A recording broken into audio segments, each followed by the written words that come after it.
Hi. How are you? I'm good, thank you. Thanks for following me. So I'm getting baptized today, and I'm really glad that you could all be here for it. And I figured that this is a good time for me to share my testimony and why I'm making this decision to be baptized. Because it already starts like 2 years ago, because I wasn't a Christian. I would probably have said that I was an atheist. I just didn't really believe in God. I grew up in church, but I didn't really like going. It was quite boring at the time. But Thank you, Josh. it was at his church. Thank you.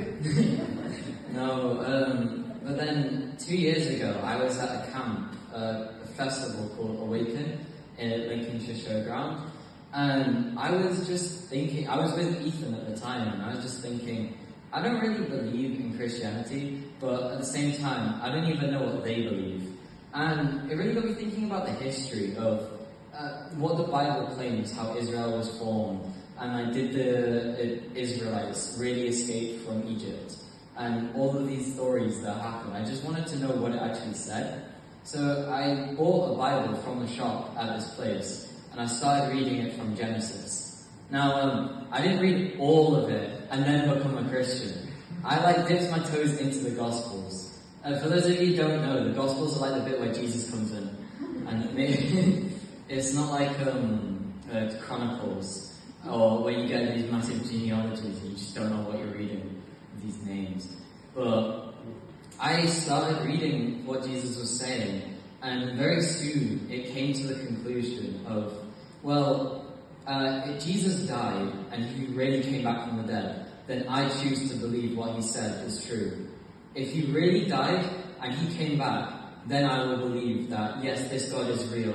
Yes, this God said these things. And yes, I will follow him. And so, when looking at it, I decided that as the disciples of Jesus, they saw him being resurrected from the tomb. They saw him die. And they were all tortured and persecuted and killed on the belief, saying that Jesus rose from the dead by the Romans and the Jewish leaders. So, I believe personally, they did see him come back from the dead. And that's why I chose to believe that Jesus is going to be the God that I follow throughout the rest of my life. Now, just believing that Jesus is God, that didn't really make me a Christian, though. Or, well, that did, actually. But that didn't make me... I was reading the New Testament, and I was just seeing stuff that even I personally disagreed with.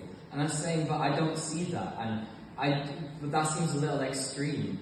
And it just more came down to the fact of, when I examined myself, saying, oh, if I choose to believe that Jesus is the true God, yet if he says something, and I choose to believe that he is lying, or he's being too harsh, then does that not make me a hypocrite to myself in my own faith? And so does that not make me my own God in that sense? So from that, I kind of just learned to accept certain things, even though at the start I'd have a disagreement, and I guess a kind of debate with God. I can't imagine that would have gone very well.